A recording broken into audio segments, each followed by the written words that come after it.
नमस्कार, स्वागत है आप सभी का टीडी न्यूज पर। आप देख रहे हैं मिड डे प्राइम। मैं हूं रवांती। आगे अगले 1 घंटे में हम बात करेंगे देश भर की बड़ी खबरों की, बताएंगे दुनिया भर में कौन कौन सी खबरों पर है सबकी नजर, क्या चल रहा है खेल और अर्थ जगत में, और कुछ झलके फिल्म, कला और संस्कृति के क्षेत्र से भी। लेकिन सबसे पहले बड़ी खबरें।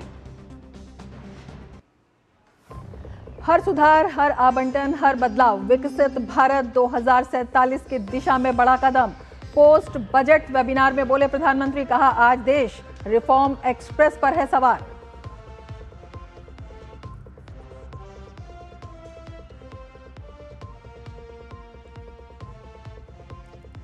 राष्ट्रपति द्रौपदी मुर्मू ने स्वदेशी लाइट कॉम्बैट हेलीकॉप्टर प्रचंड में भरी उड़ान। हेलीकॉप्टर के कॉकपिट से देश के नाम दिया संदेश। पोखरण में आयोजित होने वाली वायु शक्ति प्रदर्शनी का राष्ट्रपति करेंगी अवलोकन।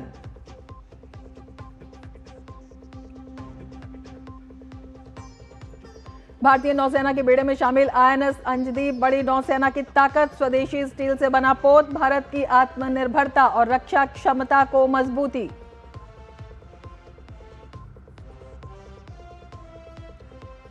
पाकिस्तान अफगानिस्तान के बीच भीषण जंग। अफगानिस्तान के देर रात के हमले के बाद पाकिस्तान ने काबुल समेत कई शहरों पर किया हमला। दोनों देशों का एक दूसरे के कई सैनिकों को मार गिराने का दावा।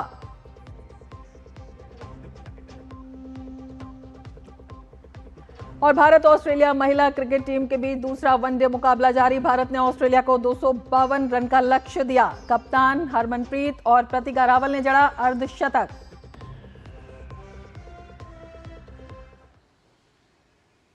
अब समाचार विस्तार से। प्रधानमंत्री नरेंद्र मोदी ने वीडियो कॉन्फ्रेंसिंग के द्वारा विकसित भारत के लिए प्रौद्योगिकी सुधार और वित्त विषय पर बजट उपरांत वेबिनार को संबोधित किया। प्रधानमंत्री नरेंद्र मोदी ने कहा कि किसी भी बजट को अलग थलग करके नहीं देखा जाना चाहिए। उन्होंने कहा कि देश ने पिछले 1 दशक में असाधारण लचीलापन दिखाया है। ये दृढ़ विश्वास से प्रेरित सुधार की देन है और सरकार ने प्रक्रियाओं को सरल किया है, ईज ऑफ डूइंग बिजनेस को बेहतर बनाया है। उन्होंने कहा कि आज भी ये देश रिफॉर्म एक्सप्रेस पर सवार है। पिछले 1 दशक में भारत ने असाधारण रेजिलियंस दिखाई है और ये संयोग से नहीं आई है। हमारी रेजिलियंस कन्विक्शन ड्रिवन रिफॉर्म्स की देन है। हमने प्रोसेसेस को सरल किया है, ईज ऑफ डूइंग बिजनेस को बेहतर बनाया है, टेक्नोलॉजी लेड गवर्नेंस का विस्तार किया है, इंस्टीट्यूशंस को मजबूत किया है और आज भी ये देश रिफॉर्म एक्सप्रेस पर सवार है। इस मोमेंटम को बनाए रखने के लिए हमें ना केवल पॉलिसी इंटेंट पर ध्यान देना है, बल्कि डिलीवरी एक्सीलेंस पर भी फोकस करना है।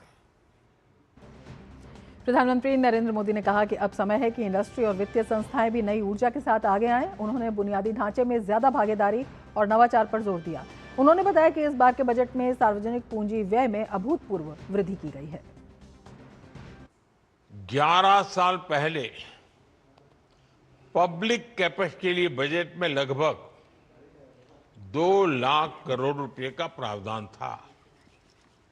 मौजूदा बजट में ये बढ़कर लगभग 12 लाख करोड़ रुपए के पार हो गया है।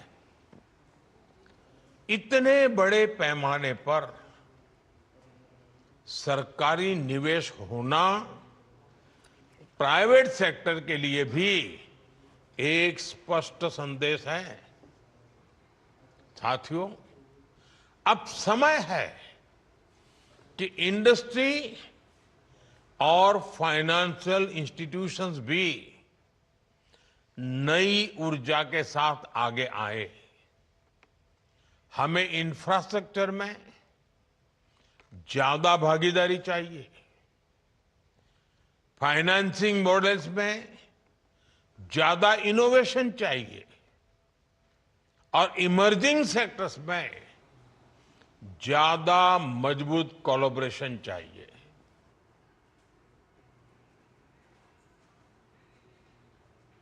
तो प्रधानमंत्री नरेंद्र मोदी ने साफ तौर पर कहा है कि देश सवार है रिफॉर्म एक्सप्रेस पर। उन्होंने कहा कि अब समय है कि इंडस्ट्री और वित्तीय संस्थाएं भी नई ऊर्जा के साथ आगे आएं और साथ ही बुनियादी ढांचे में ज़्यादा भागीदारी और नवाचार पर भी प्रधानमंत्री ने जोर दिया। साथ ही प्रधानमंत्री ने यह भी बताया कि इस बार के बजट में सार्वजनिक पूंजी व्यय में अभूतपूर्व वृद्धि की गई है। हमारे साथ वरिष्ठ पत्रकार शिशिर सिन्हा इस वक्त मौजूद हैं और ज़्यादा चर्चा के लिए प्रधानमंत्री के संबोधन पर। शिशिर, आपसे समझना चाहेंगे, प्रधानमंत्री ने जिस तरह से कहा कि न केवल रिफॉर्म एक्सप्रेस बल्कि जिस तरह से सुधार किए गए हैं, नीतिगत सुधार विशेष तौर पर किए गए हैं, कितनी मजबूती आई है? अर्थव्यवस्था की जो स्थिति आज है वो दिखाई देती है। देखिए, पॉलिसी बनाना एक मुद्दा तो होता है, लेकिन पॉलिसी पे अमल करना किस तरीके से होता है ये बहुत ही महत्वपूर्ण हो जाता है। और हम लोग जब बात करते हैं कि हमारी विकास दर जो है वो 6.87%, 7.2% रहेगी, हमें ये भी देखना होता है कि किन क्षेत्रों में विकास हो रहा है और उस वहां पर विकास की रफ्तार क्या सस्टेन्ड है, यानी कि सतत बना हुआ है कि नहीं। आप देखेंगे कि इस बार कहीं बजट में नहीं, पिछले 4 बार के बजट में जो कुछ भी घोषणाएं की गई और सरकार की हमेशा कोशिश ये रहती है कि उन घोषणाओं पर अमल किस तरीके से हुआ। जैसे मैं आपको एक छोटा सा उदाहरण देता हूं। जैसे हम लोग कहते हैं कैपिटल एक्सपेंडिचर, यानी कि पूंजीगत खर्च की हम लोग बात करते हैं। आप देखिए कि पिछले 5 बजट में लगातार वो बढ़ता रहा है। अगर पिछले 2024-25 में पूंजीगत खर्च में कमी आई तो उसकी वजह थी चुनावी प्रक्रिया। उसको सरकार ने स्वीकारा, यानी कि अमल करना है, अमल करने में ईमानदारी दिखानी है, अमल में और तेजी लानी है। इसी वजह से आपकी सुधार की गाड़ी जो है वो आगे बढ़ती है। वरना आप नीतियां बना ले और अमल ना हो तो फिर आपके लिए वो बजट एक दस्तावेज बन करके रह जाता है। हमारे लिए एक महत्वपूर्ण बात यह है कि ये सारे जो ऐलान किए गए हैं, चाहे 2025-26 के बजट की बात करें या 2026-27 के बजट की बात करें, अब 2026-27 में अमल में जो देखने को मिलेगा, लेकिन 2025-26 में हमें एक अच्छा अमल होते हुए दिख रहा है, जिन भी हम नीतियों की बात करें, और खास तौर पे मैं पूंजीगत खर्च की बात कर रहा हूं। शिशिर, किस तरह से ये जो बजट है ये 2047 का पॉलिसी रोड मैप भी दिखाई देता है? देखिए, 2047-48 के लिए हमारे पास जो निवेश की रफ्तार है उसको 35% से बढ़ा करके 40% करना है। 35% से 30% तभी होता है जब आपके निवेशकों के बीच भरोसा हो। निवेशकों के बीच भरोसा, 1 रुपया पूंजीगत खर्च करते हो उसका असर 4 रुपए के बराबर होता है। और निजी संस्थानों को यह भी लगता है, निजी कंपनियों को यह भी लगता है कि इसका फायदा जो है हमें आना चाहिए, हमें इसका फायदा भी मिल सकता है, और वो इस सेक्टर्स में आते हैं। तो यहाँ पर 2047-48 का जो हमारा लक्ष्य है विकसित भारत का, और वो लक्ष्य के लिए जरूरी है कि हमारी अर्थव्यवस्था का आकार लगभग $30 ट्रिलियन का हो, $30 ट्रिलियन का हो, और वहां पर आपको निवेश 35% से बढ़ा करके 40% करना है। बिल्कुल शिशिर, ये भी आपसे समझना चाहेंगे, प्रधानमंत्री ने ये भी कहा कि ये जो वेबिनार है ये विचारों का आदान प्रदान न रहे बल्कि ब्रेनस्टॉर्मिंग सेशन बने। बिल्कुल, देखिए आज इसलिए ये वेबिनार की 9 तारीख से जो संसद का जो बजट सत्र उसका दूसरा हिस्सा शुरू होगा, और उसकी जो प्रक्रिया है वो पूरी होगी। अब वहां पर सरकार किस तरीके से बदलाव करती है, सरकार उन नीतियों में किस तरीके से सुधार करती है ताकि वो बजट ज्यादा प्रभावी बन सके। यही वजह है कि ये जो बिना, जो कि एक हमारी बजट का हिस्सा बच चुका है, यहाँ पर विभिन्न स्टेक होल्डर से क्या होता है कि आप मत इकट्ठा करते हैं और फिर जाकर के उसके ऊपर आप अमल करते हैं। तो जो आप 9 तारीख से जब आप देखेंगे कि बजट की प्रक्रिया का जो अगला चरण पूरा होगा, स्टेक होल्डर के ओपिनियन जो है वो लिए जा सके। बिल्कुल शिशिर, इसमें जो टेक्नोलॉजी लेड गवर्नेंस है वो भी किस तरह से दिखाई देती है? नवाचार पर, तकनीक पर सरकार का खास फोकस है। देखिए, तकनीक का सबसे बड़ा फायदा होता है कि आपकी लागत में कमी आती है, और आज के समय में हमारे पास संसाधन सीमित है। संसाधनों के बेहतर इस्तेमाल के लिए जरूरी है कि आप उसको लागत को कम कैसे करते हैं, नंबर 1। और दूसरी बात यह है कि जो आपके पास संसाधन है उसका बेहतर इस्तेमाल, यानी कि आदर्श उपयोग, जिसको हम लोग ऑप्टिमल यूटिलाइजेशन कहते हैं, वो आप कैसे करते हो। तो ये जो आप देख रहे हो नवाचार के ऊपर और तकनीक के ऊपर जो जोर है वो इसी दिशा में उठाया गया एक कदम। इसके साथ ही जो इंफ्रास्ट्रक्चर पर फोकस है लगातार, वो फोकस रहा भी है, आगे भी उसकी बानगी जो है वो दिखाई देती है, वो कितना अहम होने वाला है जब हम विकसित भारत की बात करते हैं? देखिए, विकसित भारत की जब बात करते हैं और इंफ्रास्ट्रक्चर की बात करते हैं, वो क्यों महत्वपूर्ण है? अगर आपको अपनी प्रतिस्पर्धी क्षमता बेहतर करनी है, तो आपको अपने लॉजिस्टिक कॉस्ट को कम करना है, और लॉजिस्टिक कॉस्ट को कम करने के लिए ज़रूरी है कि बुनियादी सुविधाएं कैसे बेहतर हो। मैंने अपने आपके पहले प्रश्न के जवाब में पूंजीगत खर्च की बात की थी। ये पूंजीगत खर्च अगर आप देखें, और इस साल के बजट में एक दिलचस्प तथ्य ये सामने आया है कि हम जितना पैसा उधार ले रहे हैं, यानी कि बोरोइंग कर रहे हैं, वो पूरा का पूरा पैसा जो है वो कैपिटल एक्सपेंडिचर में जा रहा है। उससे आपकी बुनियादी सुविधाओं को बेहतर करने में मदद मिलेगी, और बुनियादी सुविधाएं बेहतर होंगी तो आपकी लॉजिस्टिक कॉस्ट में कमी आएगी। लॉजिस्टिक कॉस्ट कमी आएगी तो आपकी प्रतिस्पर्धी क्षमता बढ़ेगी, और ये ग्लोबल सप्लाई चेन में आपकी स्थिति को मजबूत करेगा। तो हम विकास की रफ्तार को अगर बढ़ाने की बात करते हैं, तो वहां पर ये केवल जरूरी नहीं होता है कि डोमेस्टिक कंजम्पशन कैसे बढ़ रहा है, बल्कि ग्लोबल सप्लाई चेन में हम कितने महत्वपूर्ण हिस्सेदारी हासिल कर सकते हैं। ये जो बजट का फोकस है, कैपिटल एक्सपेंडिचर, वो इसी दिशा में एक कदम है। बिल्कुल, निवेशकों के लिए भी कितनी बड़ी उम्मीद इसमें दिखाई देती है? निवेशकों के लिए सबसे बड़ी उम्मीद इस मामले में दिखाई देती है कि जब सरकार उनके लिए हैंड होल्डिंग करे। देखिए, पैसा आवंटन करना एक मुद्दा है, दूसरा ये होता है कि आप नीतियां कैसे बनाते हैं। नीतियों को बनाने में जो स्टेक होल्डर्स हैं, उनके ओपिनियन को कैसे लेते हैं। जैसे मैं आपको एक उदाहरण दूं, 1 अप्रैल 2026 से आयकर का नया कानून लागू हो रहा है। अब उसके लिए जब कानून बना, वहां पर विचार विमर्श हुआ। अब जब उसके नियम बनाए जा रहे हैं, तो 13,000 से भी ज्यादा लोगों ने अपने विचार व्यक्त किए हैं। इससे विचार व्यक्त करने से क्या होगा कि जो उन नियमों में थोड़ी बहुत भी जो कमी होगी, उन कमियों को दूर करने में मदद मिल सकती है। एक बात और भी आपको ध्यान में रखना चाहिए कि नीति कभी भी पूर्ण नहीं होती है। ये एक सतत प्रक्रिया है, और ये सतत प्रक्रिया में विचार विमर्श होना, लोगों से बातचीत करना, ये काफी महत्वपूर्ण हो जाता है। बिल्कुल, और यही जो विचार विमर्श है, ये बातचीत है, ये कितनी अहम हो जाती है जब इसमें सभी वर्गों की बात होती है, विशेषकर जब नवाचार की बात कर रहे हैं, नई टेक्नोलॉजी की बात कर रहे हैं, और उस नई टेक्नोलॉजी में सभी वर्गों को शामिल करने की भी बात है।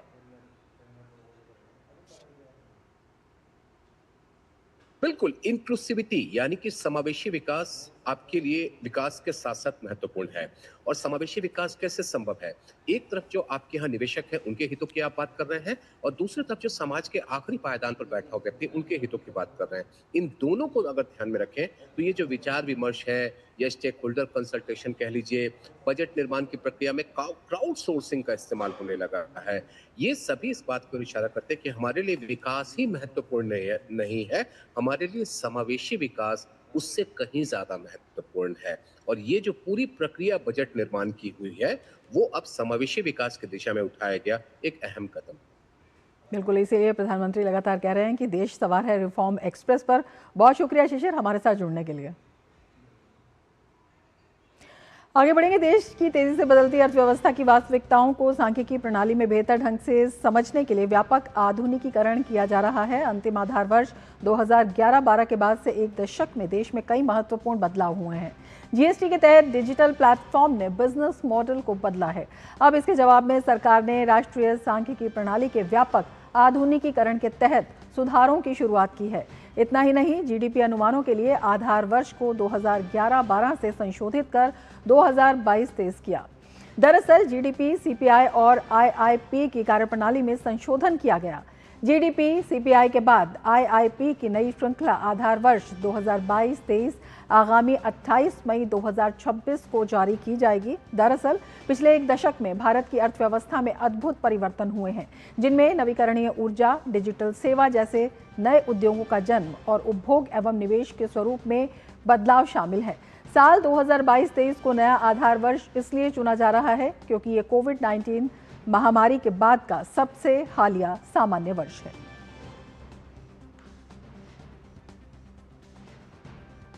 और मीडिया प्राइम में फिलहाल लेते हैं एक ब्रेक। आप बने रहिए डीजी न्यूज के साथ।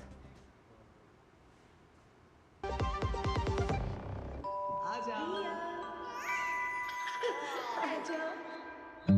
मेरी बेटी रिया तो पायलट बनेगी, है ना? मेरी गुड़िया तो फैशन डिजाइनर ही बनेगी, हाँ? अरे रिया कुछ भी बने, उसके साथ हमेशा है LIC की अमृत बाल चिल्ड्रन पॉलिसी। बड़े सपनों का रखे ख्याल। Video call.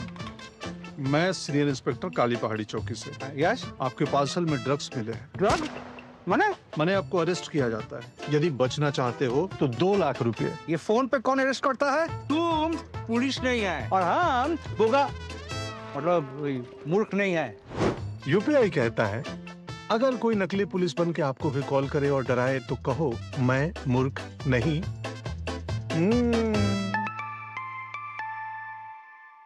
जाइए, आप भी किसी का टेस्ट लीजिए। बुद्धू, नई कार जीतने का मौका। वाओ, पापा को सरप्राइज दूंगी। बस थोड़ी सी तो उनकी डिटेल भरनी है। रुक जा बुद्धू। व्हाट? ऐसे पॉपअप से सावधान रहो, स्कैमर्स पर्सनल डिटेल्स का गलत यूज कर सकते हैं। ओ, तू समझ गई ना, रिलैक्स। पर कार जीत जाते तो पापा होमवर्क नहीं कराते। RBI कहता है स्मार्ट बनो, कूल रहो।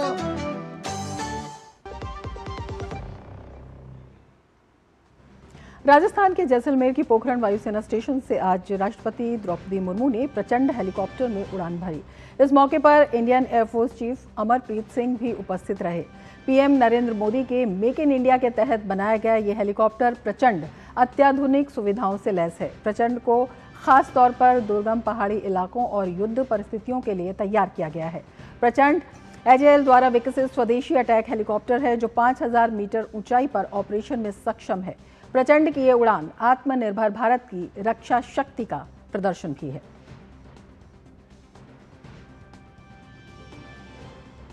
राष्ट्रपति द्रौपदी मुर्मू ने आज स्वदेशी लाइट कॉम्बैट हेलीकॉप्टर प्रचंड में उड़ान भरी और अपनी यात्रा के दौरान प्रचंड हेलीकॉप्टर के कॉकपिट से देश के नाम संदेश दिया।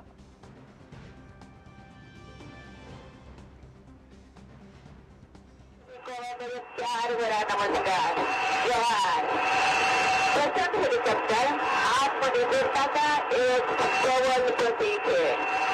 इस समय प्रसिद्ध जैसलमेर किले के ऊपर उड़ान भर रही हूँ। मुझे देश के 3 सैनिकों को अत्यंत गर्व के साथ बहुत बहुत धन्यवाद देते हुए प्रशंसा करती हूँ। आप लोगों को मेरा फिर से प्यार भरा नमस्कार। जय हिंद, जय भारत। और हमारे संवाददाता विशाल बैरिस्टो इस वक्त हमारे साथ जुड़े हुए हैं और ज़्यादा जानकारी के साथ। विशाल, राष्ट्रपति की प्रचंड उड़ान और उसके साथ ही एक बेहद मजबूत संदेश भी, क्या कुछ बताना चाहेंगे इसके बारे में?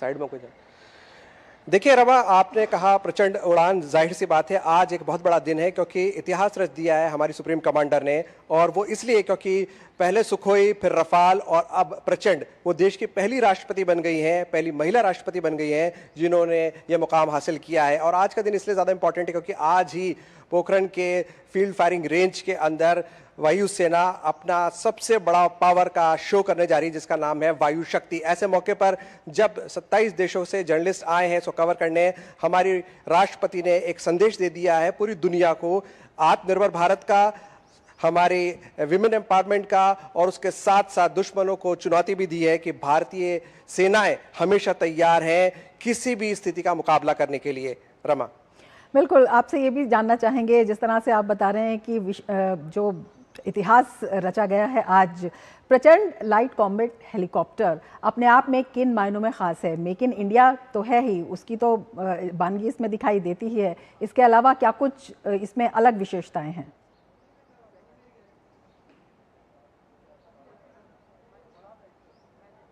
देखिए रमा, अगर हम प्रचंड की बात करते हैं तो प्रचंड का सबसे पहला जो एसिड टेस्ट था जिसे हम बोलते हैं लिटमस टेस्ट, वो 1999 में कारगिल की लड़ाई में देखने को मिला और प्रचंड ने अपने प्रचंड से दुश्मन के दांत खट्टे कर दिए। और प्रचंड जो है वो 6000 मीटर की ऊंचाई तक ये काम कर सकता है। और इसके अलावा ये -12 डिग्री तक ये बिल्कुल कारगर है वेपन्स और फ्यूल के साथ। और अगर हम बात करें कि ये जो डेजर्ट है राजस्थान का, जैसलमेर के एयरफोर्स स्टेशन से इसने उड़ान भरी है, यहाँ पर टेम्परेचर हो जाता है 50 से ज़्यादा गर्मियों के अंदर।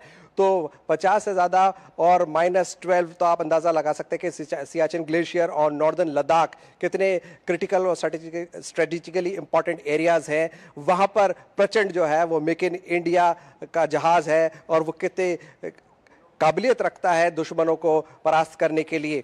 और ये इसलिए मैं आपको बता रहा हूं क्योंकि आज जो वायु शक्ति होने वाली है उसके अंदर ऑपरेशन सिंदूर की झलक देखने को मिलेगी, क्योंकि कारगिल में भी ऑपरेशन सफेद सागर में इंडियन एयरफोर्स ने डिसाइसिव रोल प्ले किया था दुश्मनों को हराने के लिए। और अब ऑपरेशन सिंदूर में भी हमारे एयरफोर्स ने दुश्मन के बहुत अंदर डीप इनसाइड सटीक प्रहार किया था। उसके बाद दुश्मन जो है घुटने टेकने पर मजबूर हो गया और भारत से गुहार लगाई कि इस युद्ध की स्थिति जो बन रही है, इस अटैक को आप रोक दे। तो ये बात बहुत इंपॉर्टेंट हो जाती है कि हमारी जो सुप्रीम कमांडर है वो ऐसे मौके पर राइड ले रही सॉर्टी कर रही है 25 मिनट का, जब भारत की जो वायुसेना है वो वायु शक्ति का आयोजन करने जा रही है। और वायु शक्ति के अंदर हमारे 77 फाइटर एयरक्राफ्ट, जिसमें रफाल और सुखोई जैसे जहाज शामिल है, तेजस शामिल है, उसके अलावा 40 से ज़्यादा हेलीकॉप्टर्स और सैटेलाइट रडार्स, और इसके अलावा इंडियन आर्मी के अपनी गन्स इसमें इंटीग्रेशन के साथ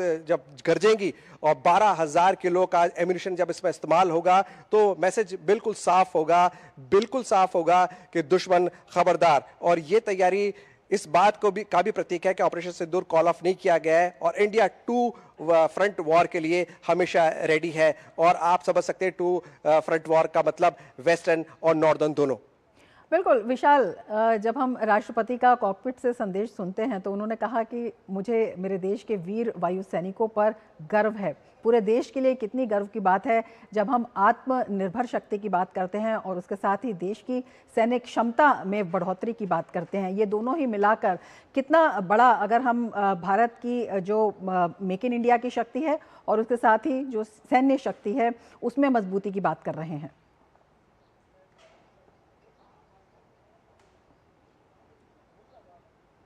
देखिए रमा, जब कॉकपिट से हमारे राष्ट्रपति ने संदेश दिया तो वो supreme commander of Indian forces के बिहाफ पे दे रही थी। उन्होंने कहा कि प्रचंड जो है वो आत्मनिर्भर भारत का बहुत ही प्रचंड प्रतीक है। उसके अलावा आज विमेन एम्पावरमेंट का भी एक बहुत बड़ा मैसेज गया है, क्योंकि जब उन्होंने कहा कि मैं देश के सैनिकों को नमन करती हूँ तो सैनिकों में हमारी महिलाएं भी शामिल हैं, क्योंकि हम जानते हैं कि जब से मोदी सरकार आई है बहुत ज़्यादा फोकस रहा है विमेन एम्पावरमेंट के ऊपर।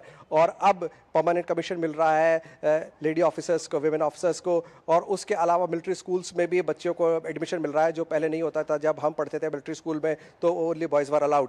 तो इस तरह से एक women empowerment along with self reliant India और इसके साथ साथ वी आर फ्यूचर रेडी एक क्लियर मैसेज है पूरी दुनिया के लिए। और मैं आपको भी बता दूं, आज का ये जो वायु शक्ति होने वाला है इसको 27 फॉरेन जर्नलिस्ट भी कवर कर रहे हैं, तो जो हमारे फ्रेंडली फॉरेन कंट्रीज से है। और इसके साथ ही जो खड़गा जो एक्सरसाइज चल रही थी वायु शक्ति से पहले, उसको भी फॉरेन मीडिया ने कवर किया। तो बिल्कुल क्लियर मैसेज है कि भारत अपने मित्रों के साथ है, अपने दोस्तों के साथ है, साथ ही अपने दुश्मनों का मुकाबला करने के लिए की हम बात करते हैं। अब तक का सबसे बड़ा जो है प्रदर्शन बताया जा रहा है, किस तरह से भारत के जो वायुसेना का बेड़ा है उसमें ये मजबूती दिखाता है, क्या क्या नया इसमें देखने को मिलेगा?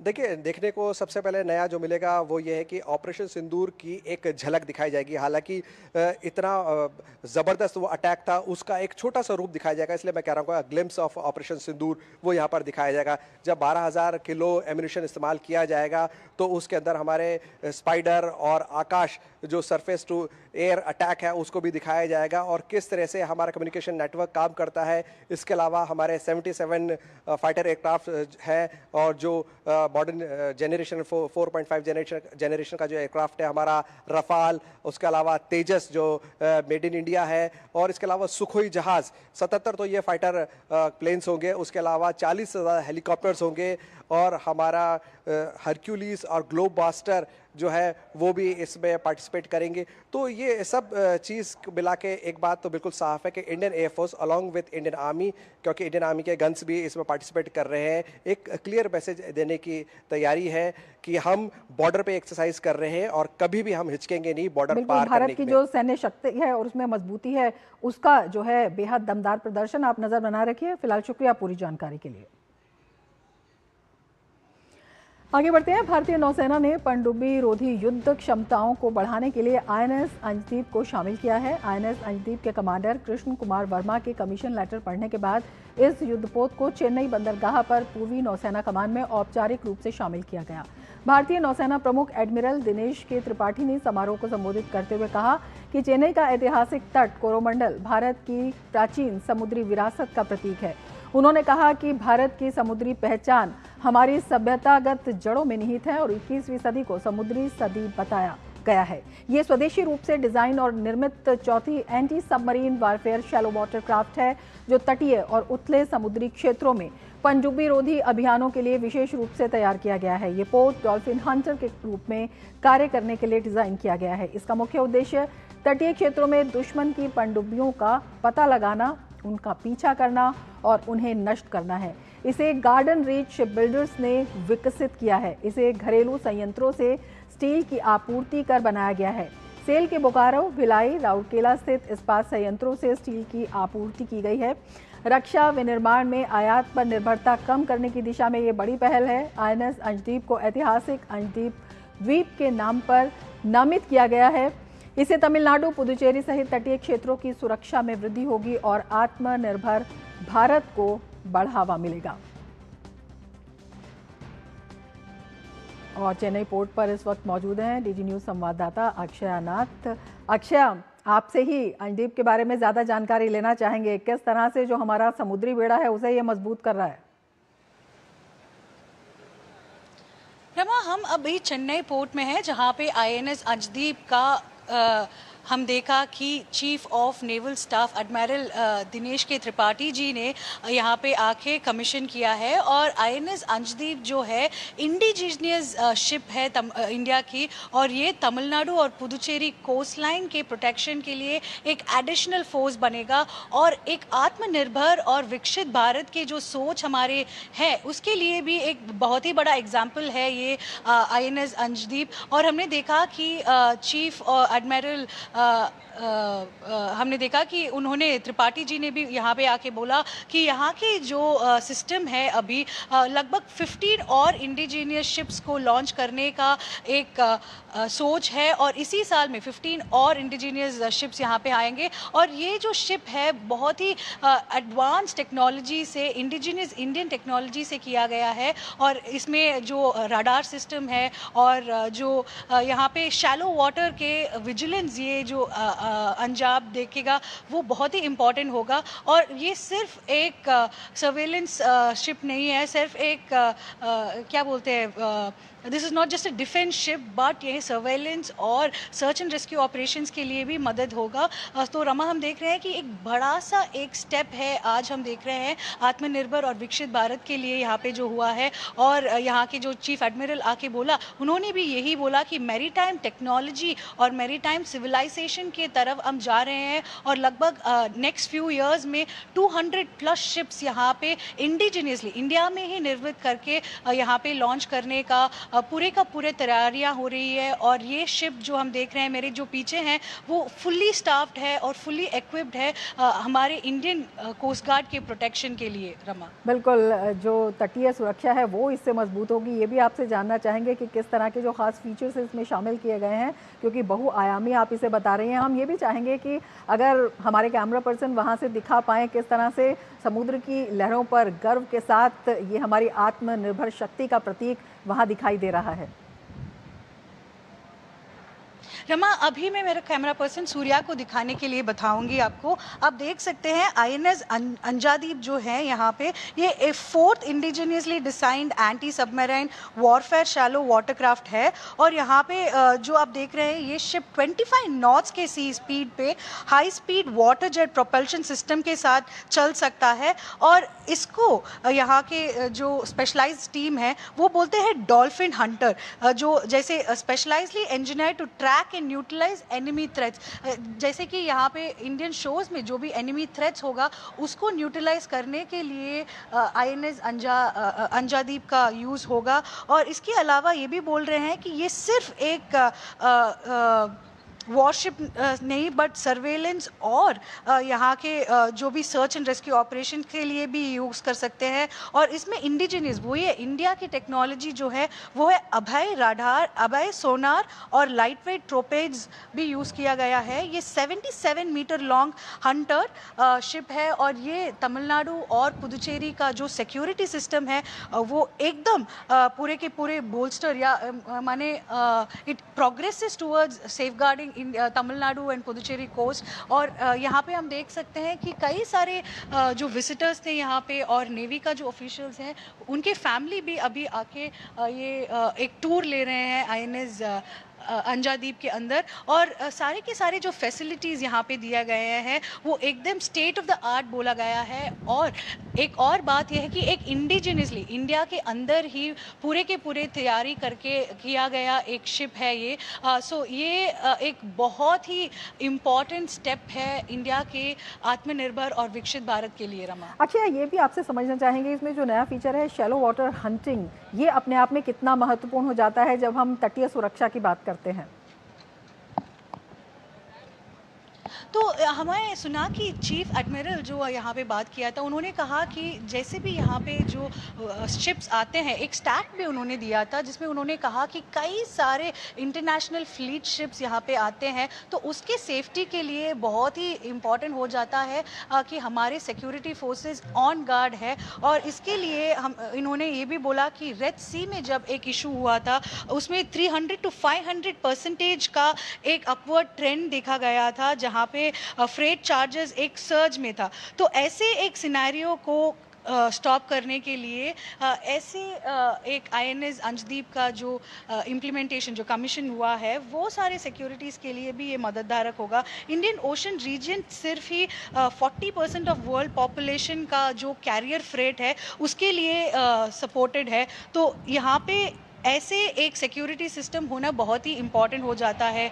रमा, तो ऐसे ही हम देख रहे हैं कि यहाँ पे जो INS अंजादीप को कमीशन किया गया है, ये सारे प्रायोरिटीज़ को भी मन में रख के ही किया गया है। और ये सारे कार्गो फैसिलिटेशंस जो होता है ना, तो हम देखेंगे तो लगभग $7 बिलियन कार्गो को ये सेफ ट्रांसफ़र करने के लिए इंडियन नेवी ने अब तक सपोर्ट किया है। लगभग 400 फ्रेट्स को इंडिया सिर्फ ना इंडिया बट यहाँ के जो कॉरिडोर्स में देखे जाने के लिए मदद किया गया था। तो ये सारी चीज़ें बहुत ही इम्पॉर्टेंट है और INS अंजादीप ये सिस्टम को सपोर्ट करने के लिए एक इम्पॉर्टेंट पॉइंट ऑफ कॉन्टैक्ट भी हो जाएगा। रमा, बिल्कुल। अक्षय, ये भी आपसे जानना चाहेंगे, इसमें अत्याधुनिक तकनीक भी है, विशेष तौर पर जब हम DRDO की अभय सोनार तकनीक की बात करते हैं, अपने आप में जो भारत की तकनीकी क्षमता है इस क्षेत्र में भी, उसकी भी कितनी बड़ी मिसाल है? तो उसके बारे में तो सारे डिटेल्स हमारे जो नेवी सिस्टम है उन्होंने दिया गया था। ऐसे कि अभय राडार वो एक इम्पॉर्टेंट राडार सिस्टम है, वो इम्प्लीमेंटेड है और जो भी यहाँ के फैसिलिटेशंस दिया गया है स्टेट ऑफ द आर्ट है।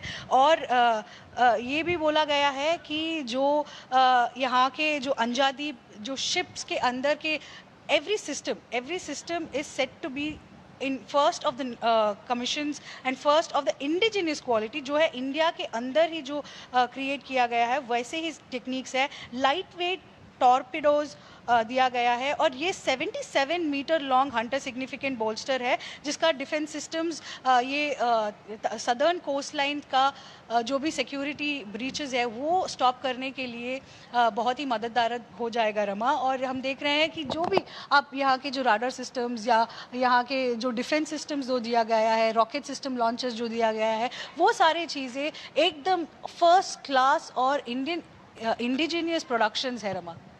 बहुत शुक्रिया अक्षा तमाम जानकारी के लिए। आगे बढ़ेंगे। केंद्रीय सूचना और प्रसारण मंत्री अश्विनी वैष्णव ने इस बात पर जोर दिया कि डिजिटल मंचों को अपने कंटेंट की जिम्मेदारी लेनी चाहिए और बच्चों और नागरिकों की ऑनलाइन सुरक्षा सुनिश्चित करना उनका दायित्व है। सूचना एवं प्रसारण मंत्री अश्विनी वैष्णव ने गुरुवार को डीप फेक से उत्पन्न खतरों और इंटरनेट पर बढ़ते दुष्प्रचार अभियानों पर भी चिंता व्यक्त की। उन्होंने कहा कि समाज के मूलभूत सिद्धांत खतरे में हैं और डीप फेक तथा दुष्प्रचार के शिकार लोगों के एक बड़े वर्ग की ऑनलाइन सुरक्षा और संरक्षण की भी उन्होंने वकालत की। केंद्रीय मंत्री अश्विनी वैष्णव के मुताबिक प्लेटफॉर्म को आगे आना चाहिए और अपनी होस्ट किए गए कंटेंट की जिम्मेदारी लेनी चाहिए। Platforms must wake up, must understand the importance of reinforcing trust in the institutions which human society has created over thousands of years. Platforms must take the responsibility for the content that is hosted by them. The online safety of children, the online safety of all citizens is a responsibility of the platforms.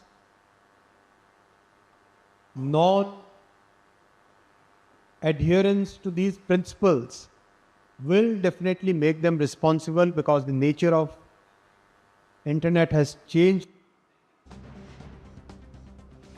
आगे बढ़ते हैं। Supreme court में SIR की सुनवाई के दौरान ये साफ कर दिया गया है कि आयोग और राज्य सरकार को आदेशों का पालन करना अनिवार्य होगा। मामले में सुनवाई के दौरान पश्चिम बंगाल सरकार ने चुनाव आयोग के न्यायिक अधिकारियों के लिए जारी प्रशिक्षण मॉड्यूल पर कड़ी आपत्ति दर्ज कराई थी। सुनवाई मुख्य न्यायाधीश सूर्यकांत की अध्यक्षता वाली पीठ ने की। राज्य सरकार की ओर से वरिष्ठ अधिवक्ता कपिल सिब्बल ने दलील दी कि सुप्रीम कोर्ट के पूर्व निर्देशों की अनदेखी करते हुए ईसीआई ने स्पेशल इंटेंसिव रिवीजन प्रक्रिया के लिए न्यायिक अधिकारियों को प्रशिक्षण मॉड्यूल जारी किया है। सिब्बल ने कहा कि अदालत ने स्पष्ट किया था कि प्रशिक्षण की रूपरेखा संबंधित हाईकोर्ट के चीफ जस्टिस तय करेंगे, न कि चुनाव आयोग। इस पर सीजेआई ने टिप्पणी करते हुए कहा कि छोटी छोटी बातों को आधार बनाकर पूरी प्रक्रिया को बाधित करने की कोशिश न करें। अब न्यायिक अधिकारियों पर संदेह करना बंद होना चाहिए। इस दौरान सुप्रीम कोर्ट ने टिप्पणी करते हुए कहा कि न तो चुनाव आयोग और न ही राज्य सरकार हमारे आदेशों का उल्लंघन करेगी। सुप्रीम कोर्ट ने यह भी स्पष्ट किया है कि हमने स्पष्ट कर दिया है कि किन दस्तावेजों की जांच की जानी है। हमारे आदेश बिल्कुल साफ हैं। सुप्रीम कोर्ट की तीखी टिप्पणियों के बाद आज शाम 4:30 बजे कोलकाता हाईकोर्ट में इस विषय पर एक बड़ी बैठक बुलाई गई है। मीडिया प्राइम में फिलहाल वक्त है एक ब्रेक का। बने रहिए डीडी न्यूज के साथ।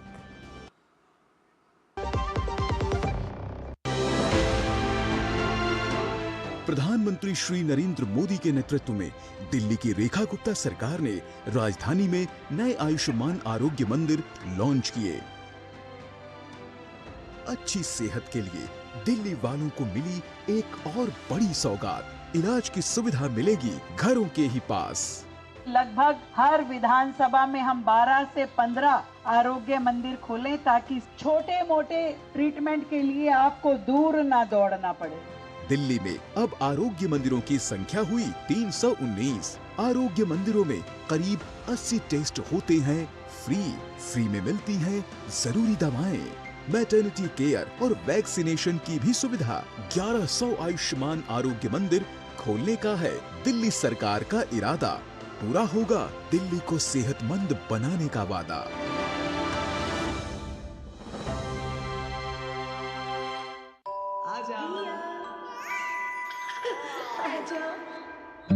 मेरी बेटी रिया तो पायलट बनेगी, है ना? मेरी गुड़िया तो फैशन डिजाइनर ही बनेगी। हाँ? अरे रिया कुछ भी बने, उसके साथ हमेशा है LIC की अमृत बाल चिल्ड्रन पॉलिसी। बड़े सपनों का रखे ख्याल। Video call. मैं सीनियर इंस्पेक्टर काली पहाड़ी चौकी से। यस, आपके पार्सल में ड्रग्स मिले हैं। ड्रग? मैंने आपको अरेस्ट किया जाता है। यदि बचना चाहते हो तो 2 लाख रुपए। ये फोन पे कौन अरेस्ट करता है? तुम पुलिस नहीं है और हम बोगा मतलब मूर्ख नहीं है। UPI कहता है अगर कोई नकली पुलिस बन के आपको भी कॉल करे और डराए तो कहो मैं मूर्ख नहीं।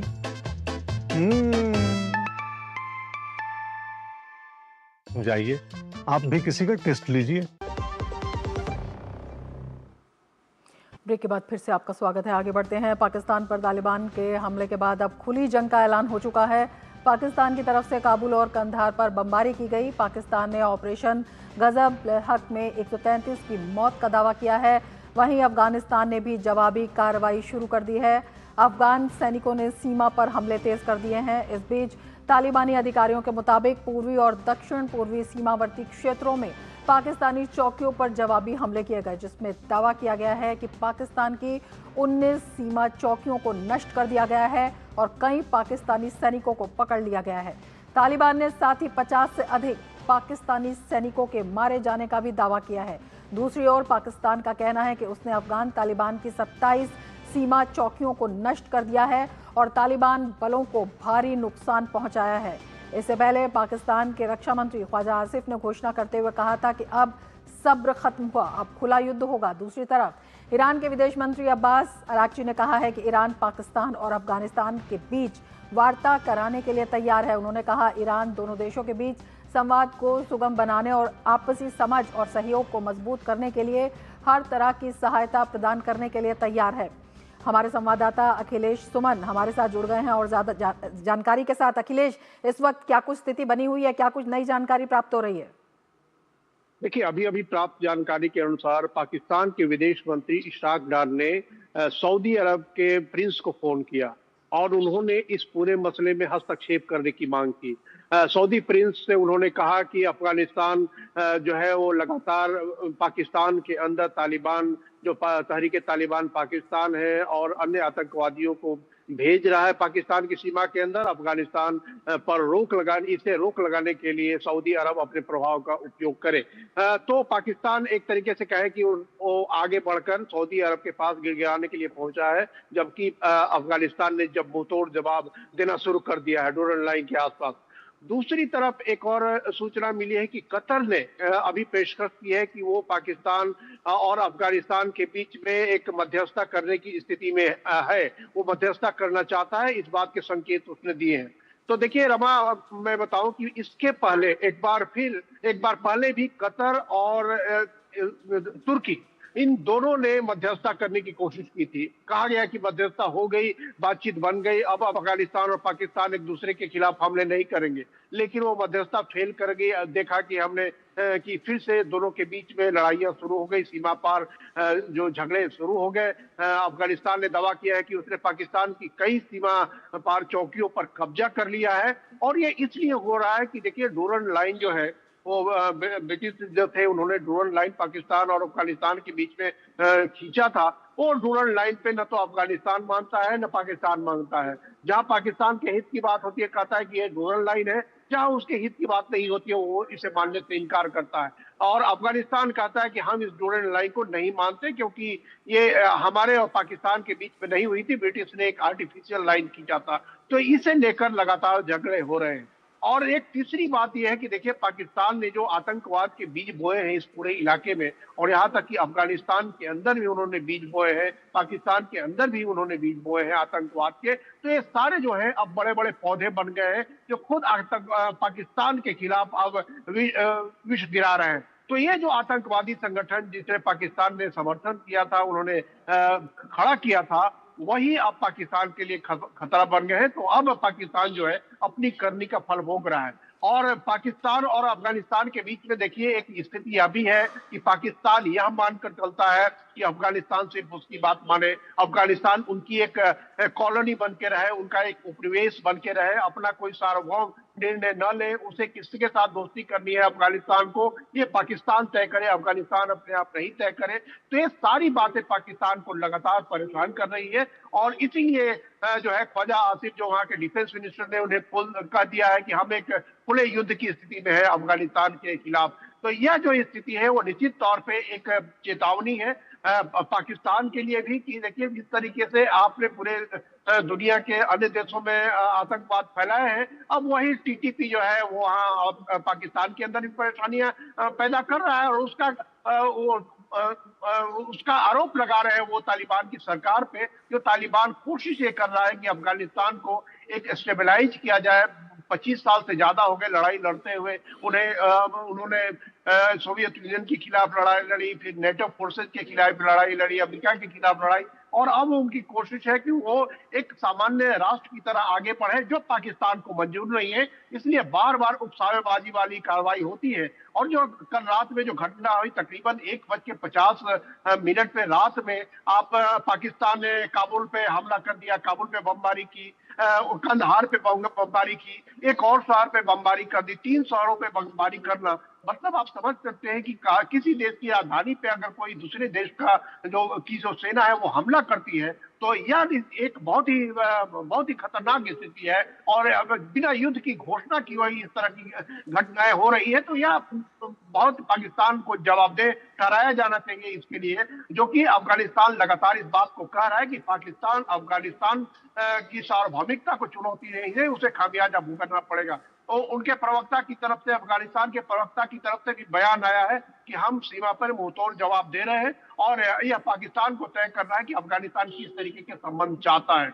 जहां तक बीच बचाव की बात है, तो अभी अफगानिस्तान ने उसका कोई जवाब नहीं दिया है। हालांकि यह उन्होंने कहा है कि हम पाकिस्तान के साथ युद्ध नहीं चाहते, लेकिन हमारे साथ शांति से व्यवहार होना चाहिए। जी रमा। बिल्कुल, ये जो भीषण जंग में बदलता हुआ दिखाई दे रहा है, और जिस तरह से अफगानिस्तान ने मुंहतोड़ जवाब दिया है पाकिस्तान की, आप जिस तरह से इसके रीज़न बता रहे हैं, डूरन लाइन पर जिस तरह की स्थिति लगातार बनी हुई थी, तो पाकिस्तान की जो पुरानी नीतियां नहीं, जो वर्तमान नीतियां हैं, उसका खामियाजा भी पाकिस्तान को भुगतना पड़ रहा है। काफ़ी नुकसान बताया जा रहा है इसमें।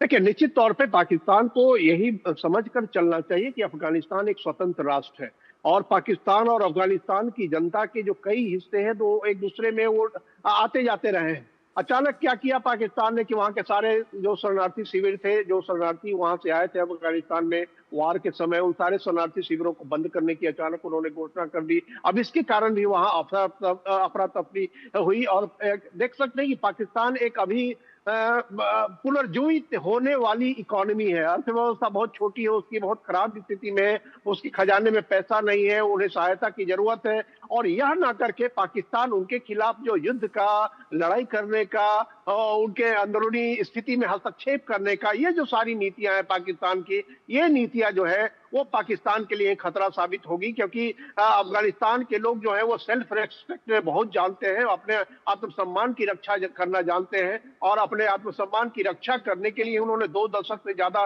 दुनिया की 2 महाशक्तियों से लड़ाई की है। तो पाकिस्तान को इससे सबक लेकर अफगानिस्तान के साथ एक ऐसे राष्ट्र के रूप में बर्ताव करना चाहिए जो कि एक स्वतंत्र है और अपना संप्रभु निर्णय ले सकता है और ले रहा है।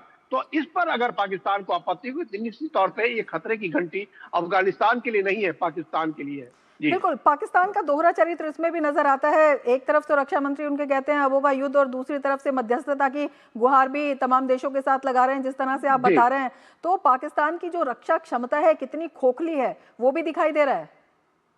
हाँ, देखिए, निश्चित तौर पे देखिए, यह अफगानिस्तान जो ऐसा दुर्लभ, ऐसा दुर्गम इलाका है, अफगानिस्तान की पूरी जो टेरिटरी है काफी दुर्गम है, और उस दुर्गम इलाके में पाकिस्तान के सेना की यह ताकत नहीं है, इतनी स्थिति नहीं है कि वहां जाकर वो अफगानिस्तान के साथ 2-2 हाथ करे। तो इसलिए कुछ एयरफोर्स से बम्बार्डिंग कर दिया उन्होंने निश्चित तौर पे, लेकिन वह अस्थायी नहीं हो सकता। जब अगर अफगानिस्तान के लोग जवाब देना शुरू करेंगे तो पाकिस्तान के लिए मुश्किल होगी, क्योंकि पाकिस्तान और अफगानिस्तान की जनता के बीच का भी जो संबंध है एक बहुत ही ऐतिहासिक संबंध है। जैसे कि भारत, पाकिस्तान, अफगानिस्तान, ये सारे जो है ऐतिहासिक रूप से, सांस्कृतिक रूप से जुड़े हुए रहे हैं। और ऐसे में सैनिक हस्तक्षेप के द्वारा अगर कोई चाहेगा कि इस तरह की स्थितियों को हल किया जाए, तो निश्चित तौर पे ऐसा होगा नहीं। और अफगानिस्तान के साथ तो ऐसा कतई नहीं होगा, क्योंकि अफगानिस्तान ने लंबी लड़ाई लड़ी ऐसे तत्वों के खिलाफ जो उनके, और अखिलेश, जिस तरह की स्थिति बनी हुई है उसमें साफ तौर पर ये सामने आ रहा है, पाकिस्तान अगर अभी भी बाज नहीं आता है तो बड़ा खामियाजा भुगतना पड़ सकता है। बिल्कुल बड़ा खामियाजा भुगतना पड़ सकता है। और इसी डर से उनके विदेश मंत्री ने सऊदी अरब के प्रिंस को फोन किया, और उन्होंने उनसे एक तरीके से उन्होंने गुहार लगाई कि वो इस मसले का कोई हल निकाले, अफगानिस्तान को समझाएं, और इस तरीके से अपने को निर्दोष और विक्टिम के रूप में पेश करना चाह रहे थे, तो निश्चित तौर पे यह स्थिति आ गई है पाकिस्तान की कि वह दूसरे की जगह जाकर उन देशों से गुहार लगाए बिल्कुल जो कि गंभीर स्थिति में पाकिस्तान इस वक्त दिखाई दे रहा है। अखिलेश, आप नजर बनाए रखें फिलहाल। शुक्रिया पूरी जानकारी के लिए। आगे बढ़ेंगे। भारतीय जनता पार्टी ने कांग्रेस और पूर्व प्रधानमंत्री इंदिरा गांधी पर बड़ा हमला बोला है। बीजेपी के प्रवक्ता सुधांशु त्रिवेदी ने दावा किया कि देश में कॉम्प्रोमाइज सरकार के नाम पर भ्रम फैलाया जा रहा है। बीजेपी ने आरोप लगाया कि पूर्व प्रधानमंत्री इंदिरा गांधी के कार्यकाल में विदेशी खुफिया एजेंसियों का प्रभाव था। एक विदेशी लेखक की किताब का हवाला देते हुए दावा किया गया कि अमेरिकी एजेंसी CIA का उस समय की सरकार पर असर था और कांग्रेस को फंडिंग तक की बात इसमें कही गई है। पॉल मैगोर की बुक है spying in south Asia, Britain, United states, India and the secret cold war. उसमें वो कहते हैं कि भारत के व्यवस्था का कोई भी ऐसा हिस्सा नहीं था जो उस समय अमेरिकी खुफिया एजेंसी CIA की जद में ना हो। इंदिरा गांधी जी के शासनकाल में वो कहते हैं in his 1978 memoir a dangerous place, Mohanian US ambassador confirmed that to his knowledge CIA has twice intervened in Indian politics. On both the occasions, the agency has funneled money to the ruling Congress party. In one instance, the ambassador charged that the CIA money has been passed directly to Mrs. Gandhi in her capacity as the party president. इतना ही नहीं, भाजपा ने रूस की खुफिया agency KGB पर भी कांग्रेस को आर्थिक मदद देने का आरोप लगाया। बीजेपी के मुताबिक 1977 में चुनाव हारने के बाद रूस में बैठक में इस मुद्दे पर चर्चा तक हुई थी। बीजेपी ने इन दावों के जरिए कांग्रेस की ऐतिहासिक भूमिका पर सवाल खड़े किए हैं। भाजपा ने कहा इंदिरा गांधी ने KGB के प्रभाव में रूबल के मुकाबले रुपए को कमजोर कर दिया था। वसेली मित्रोकिन एक अधिकारी था KGB का, जो सोवियत संघ के विघटन के बाद बहुत सारे दस्तावेज वहां से लेकर चला गया और लंदन में जाके उसने 2006 में KGB के दुनिया भर में ऑपरेशंस के ऊपर किताब लिखी। 2 भाग में लिखा हुआ है in India on Moscow's insistence back in May 1976 that India altered the exchange rate of rouble on the import of Soviet goods from rupees 8.33 to rupees 10 to the ruble। यानी सीधे KGB के प्रभाव में कंप्रोमाइज करके भारत की रुपए की विनिमय दर रूबल के संदर्भ में बढ़ाकर 8.33 से 10 कर दी गई, ताकि सोवियत संघ से अधिकाधिक आयात हो सके और उसकी कीमत भारत के लोगों को चुकानी पड़े।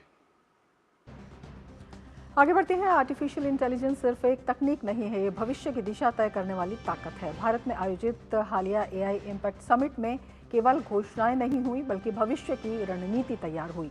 AI की तमाम तकनीकों से कैसे आम लोगों की जिंदगी में बदलाव दिखेगा, कैसे लोगों का जीवन सरल होगा, इन्हीं सवालों की पड़ताल कर रही है हमारी विशेष सीरीज AI भविष्य का भारत।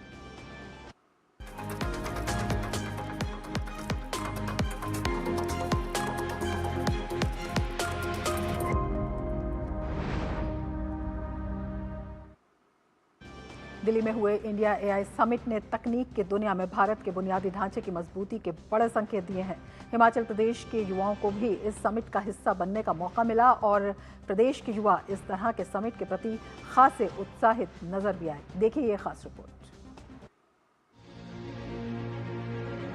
भारत सिर्फ AI तकनीक का उपभोक्ता नहीं, बल्कि उसका बड़ा उत्पादक बनने की तैयारी में है। दुनिया की दिग्गज टेक कंपनियों और भारत के बड़े औद्योगिक घरानों ने AI समिट के दौरान $250 अरब से अधिक के निवेश की घोषणाएं कर आने वाले दशक में भारत में AI के बुनियादी ढांचे की नई ऊंचाइयों के संकेत दिए हैं। हाल ही में दिल्ली में AI इम्पैक्ट समिट आयोजित हुआ और इस दौरान प्रदेश के सुजानपुर सैनिक स्कूल के छात्रों को भी इस समिट में भाग लेने का मौका मिला। इन छात्रों ने AI का इस्तेमाल कर इस समिट के लिए अपने खास मॉडल तैयार किए हैं, जिसमें प्रदेश के हस्तशिल्प कारीगरों को डिजिटल मंच देने की कोशिश की गई है।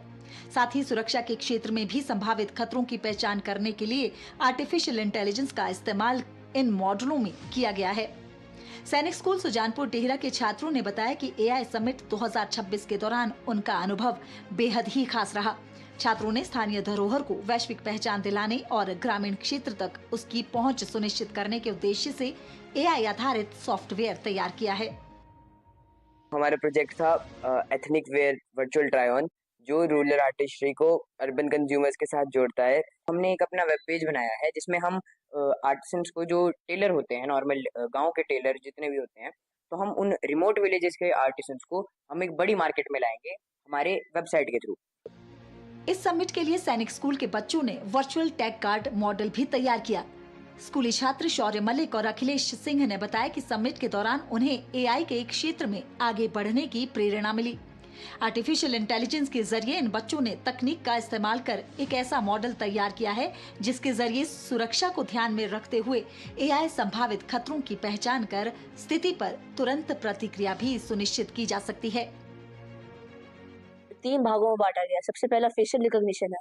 मान लीजिए कोई एक पर्सन किसी भी जगह में घुसना चाह रहा है, अगर है ना उस पर्सन का चेहरा डेटाबेस में पाया जाएगा तो उसको ऑथराइज्ड कहला जाएगा। अगर है ना उसका डेटाबेस में चेहरा नहीं पाया गया तो उसको अनऑथराइज्ड माना जाएगा। हमारा जो दूसरा फीचर है वो है सेल्फ हार्म प्रिवेंशन। हमारा फेस रिकॉग्निशन सिस्टम हमारे स्कूल का सारा डेटाबेस लेकर सारे बच्चों, सारे शिक्षकों, मैनेजमेंट और जितने भी वर्कर्स है सबका फेस रिकॉग्निशन करेगा। और जैसे कि कोई भी इंसान अंदर डाटाबेस में नहीं होगा, अंदर आने की कोशिश करेगा, तो हमारी मैनेजमेंट जैसे कि principal ma'am, vice principal sir और टीचर्स को उस चीज का अलर्ट चला जाएगा। वहीं स्कूल के उप प्रधानाचार्य का मानना है कि एआई आधारित प्रोजेक्ट से संसाधनों का बेहतर इस्तेमाल हो सकता है और बच्चों के भविष्य के लिए भी संभावनाओं के द्वार खुलेंगे। उन्होंने स्कूल के छात्रों की इस उपलब्धि पर प्रसन्नता जाहिर की है। ये सैनिक स्कूल सुजानपुर टिहरा के लिए एक बहुत बड़ी गर्व की बात है, जिसमें हमारे स्कूल के 2 टीमें इंटरनेशनल एआई समिट में जाकर अपने 2 प्रोजेक्ट, वर्चुअल टेक गार्ड जो कि सिक्योरिटी से रिलेटेड है और आर्टिफिशियल इंटेलिजेंस द्वारा इसको बनाया गया है, जिसमें बच्चों ने सारी कोडिंग और जितने भी प्रोग्राम डेवलप किए हैं वो सब बच्चों ने खुद किए हैं। निश्चित रूप से इंडिया एआई इम्पैक्ट समिट दुनिया के साथ साथ भारत के लिए उपलब्धियों से परिपूर्ण रहा है। हिमाचल जैसे पहाड़ी राज्य के लिए भी ये तकनीक संभावनाओं के नए द्वार खोलेगी।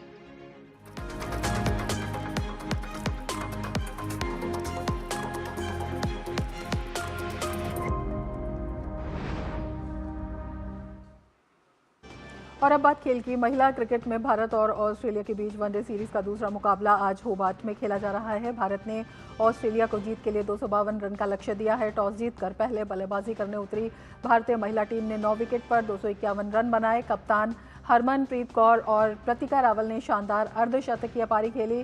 भारत की ओर से स्मृति मंधाना 31, जेमिमा रॉड्रिक्स 11, दीप्ति शर्मा 1, अमनजोत कौर 13 और ऋचा घोष 22 रन बनाकर आउट हुई। ऑस्ट्रेलिया के लिए एलाना किंग, एनाबेल सदरलैंड और एशली गार्डनर ने 2-2 विकेट लिए। टीम इंडिया पहला वनडे हारकर सीरीज में 0-1 से पीछे है। इसके साथ ही मिड डे प्राइम में फिलहाल इतना ही। दीजिए इजाजत, नमस्कार।